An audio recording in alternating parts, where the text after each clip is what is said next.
so much. I don't know how many of you caught our amazing Captain Kate McHugh give out her Instagram handle over the loudspeaker during our safety drill, but she is great at marketing her hairless cat and her adventures of captaining this amazing ship. And I love following her, so just like any influencer would do, any chance they get, you can follow me at Raising Ryans. So, yes, social media is such a huge tool to grow our businesses, if done the right way. There are a lot of people on social media, and you may feel that it's saturated with everybody trying to sell something, but I believe that it's not competitive. Most people are not marketing the right way, but those that are, you're seeing have huge success. So having your brand and your story, getting this type of exposure is huge. Imagine access to billions of people all over the world. And the coolest thing ever is when you start getting leads from strangers on social media because of your consistency to build your brand, and you've sowed enough seeds and put enough value out there. When I started this business 3 years ago, I had 300 followers on Instagram, but I have daily worked my Instagram consistently, like putting value out there.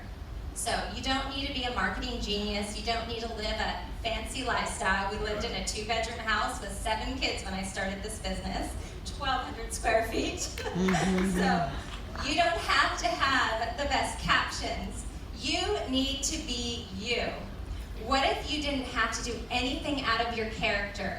What if your business was centered around your passions and your purpose? You are enough, perfectly imperfect in all. Don't blend in. You need to stand out and be you. Don't compare yourselves to others.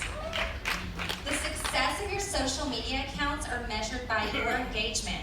Most of the magic happens in private messages and, of course, likes, comments, and replies. You don't have to have a huge following as long as your engagement is strong. Your social media page could have more followers than Taylor Swift, but if your engagement rate doesn't live up to that, it'll do more harm than good. So go live more, turn that camera around and talk more. Let your audience know who you are, the real you, and that's where the connection will happen. If you're trying to talk to everybody, you're not talking to anybody.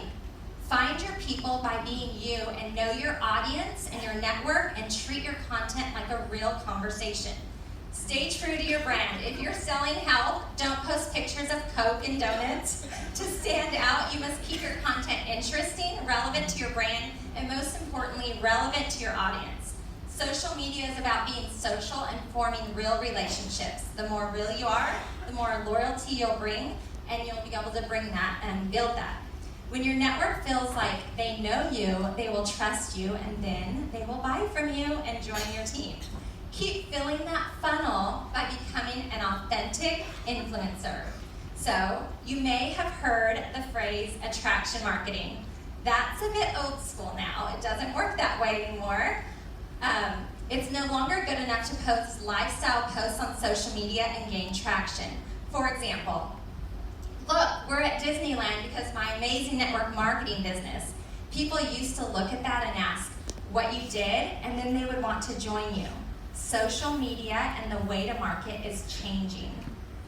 I'm so glad we belong to a company that helps us keep up to date and in the know with this tool. It takes becoming an influencer in an area you are passionate about. Your postings need to create a movement, an audience, true fans. Instead of attraction marketing, you need to become an authentic influencer. You're going to be hearing that word a lot. Influencing the right way and influencing the right people into your business in an authentic way. This will bring people to you, your people, your peeps. Here's an example of how I've worked to becoming an authentic influencer. I had to ask myself, so who are my fans and how can I best serve them? What are my passions? So ask yourself this as I'm talking. What are my passions And how can I create content around that? If you know me, one of our biggest passions is motherhood. I've been on this mom thing for 19 years with 7 kiddos, and I'm not an expert at all, but I can teach moms who are a few steps behind me looking for advice, answers, encouragement, and community. My posts look like, let's talk potty training, or check out these character training books I found, or maybe it's a link to a coupon to matching Christmas PJs, and if you know me, I love matchy-matchy. All while creating a platform and painting a picture of who I want my audience to see me as an expert in. I get to create that. For you, this may be, so think about it, it may be fitness, fashion, homesteading, interior design, cooking, money saving, couponing, homeschooling, adoption, hobbies, sports, and the list goes on. Remember, this isn't the only way to build your Plexus business, but it is a great tool that's well worth your time and effort. It can take time to build your brand and for people to take you seriously. There is so much potential in this Plexus business, and using your social media to educate, create community, and earn trust with strangers online, you will soon start reaping the endless amounts of people who need Plexus products and need this opportunity. Awesome. I told you guys, good juicy nuggets, right?